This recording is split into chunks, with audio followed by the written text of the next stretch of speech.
Okay, my name is Evan. I'm here with a brief video that is going to be posted to the Kern County Law Library's website and to YouTube for people to view wherever and whenever they may have questions about the subject of improving their criminal record in the state of California. So on the Law Library's website, we like to try to compile some information about frequently asked about topics under the law, one of which is definitely the subject of clearing one's criminal record through the process known as expungement. So on our homepage, I assume you probably found the video here, but just in case, we have some information for the local processes that are and local information that's needed in order to clear your record with the expungement process. So we're going to go to that page, how to expunge your record. And this first video is just going to be a quick one on the subject of what exactly is expungement. So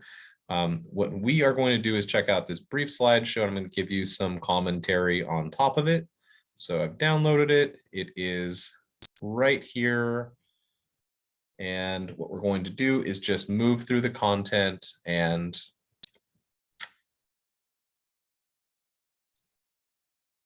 go over what is expungement exactly. So what we're going to cover is expungement. That is the common phrase used to describe changing your criminal history for the better.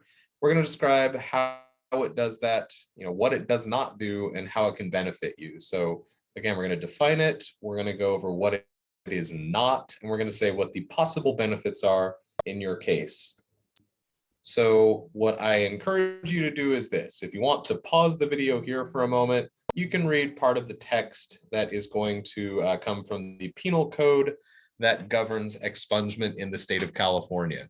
I'm not going to spend the whole time that it takes to read through this on this slide. Instead, we're going to go and talk about what it means. So when you ask the court to expunge your conviction, and this can also be referred to as petitioning for dismissal of the conviction, you're asking the court to let you withdraw your plea of guilty or your plea of no contest and set aside the guilty verdict in your case and let you put in a not guilty plea and then have the charges in your case dismissed if eligible. We have a separate video on eligibility. So you were to look up your criminal case history for a charge that resulted in a conviction. The disposition of the case would show your conviction status, just like in this example that is displayed on your screen right now.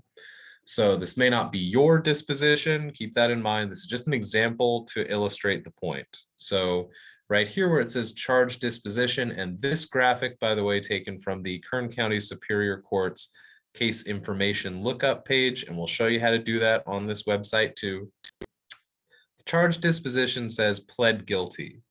Pled guilty indicates a conviction in this case. So the effect of expungement is that when successful, it changes the charge disposition from a conviction to a dismissal. So you can honestly say that you were not convicted of the crime. So the goal is to take a conviction and turn it into a dismissal, and this is going to be the effect that you see. Pled guilty becomes dismissed pursuant to that penal code section that we read, or you might have read a few moments ago, displayed in full in this presentation. So some important questions here. What expungement is not? Because people have some misconceptions about what actually comes from this process. So expungement is not a way to modify or terminate your probation. If you're not off of probation, expungement is not something that is going to be available to you, and we cover that in more detail in the eligibility video. But basically, it doesn't modify probation, it doesn't terminate probation, it follows the completion of probation. Expungement is not a way to remove convictions from your record if you went to prison, and there's only some exceptions to that, and we'll go over that in the eligibility video too. Expungement is not a way to seal the record of your arrest. So there's a difference between being arrested for a suspected offense and then convicted beyond a reasonable doubt or per your plea. So again, there's a difference between conviction and just being arrested. So expungement is not a way to seal the record of an arrest. We do have information on that process on this same webpage too, But this is not that. We're talking about taking a conviction and having it changed to a dismissal. Next, we also want to make sure to note that it is not a way to modify a sentence. So for somebody who is currently serving a sentence either in jail or in prison, that's not what expungement is. It's also not an unlimited license to state that you have never been convicted of any crime. So I want to make sure it's a clear distinction that when we talk about expungement allowing you to truthfully say that you were not convicted of an offense, that doesn't mean that you can say that to whomever and whenever you want. There are some limitations on that, and it's actually spelled out in the penal code if you read the entire section. Next, we've got that expungement is not a shield from future prosecution for new offenses. So I want to underscore this, that expungement does not prevent you from being prosecuted down the line for a subsequent offense. It just takes a conviction for which you have successfully completed probation and allows you to withdraw the guilty plea or set aside a guilty verdict and ask for a not guilty disposition and a dismissal in your case. So the question that we want to wrap up with here is, why bother with the process? So the primary benefit of expungement is that you may now generally tell employers you've never been convicted of the crime once the charge is dismissed after successfully petitioning for dismissal. So this is a perfect opportunity to underscore that this is not intended to be legal advice to you. I am not telling you, the viewer, the listener, to go and tell a prospective employer you have not been convicted of a crime.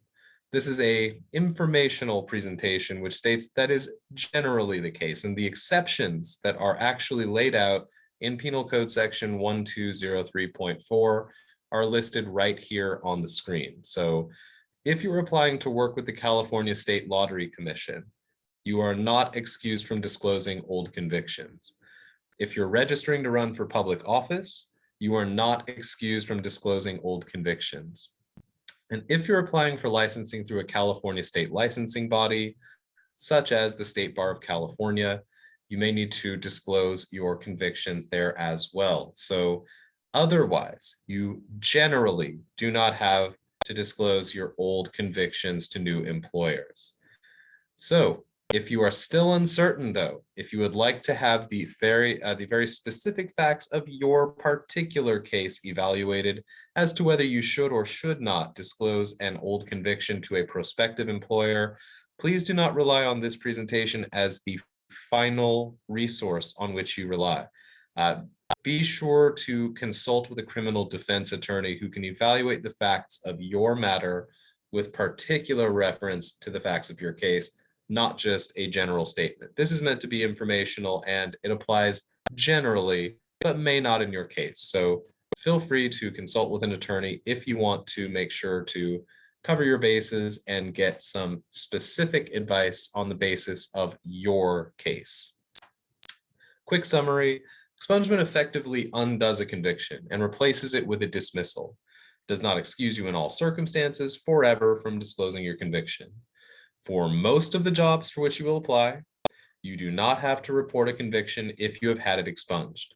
Once you petition for dismissal and a judge orders your conviction dismissed, you open up a wide variety of job opportunities you might not otherwise have had. There are no real downsides to petitioning for dismissal. The worst practical effect is that the court may deny your petition. So I want to make sure that it is clear here that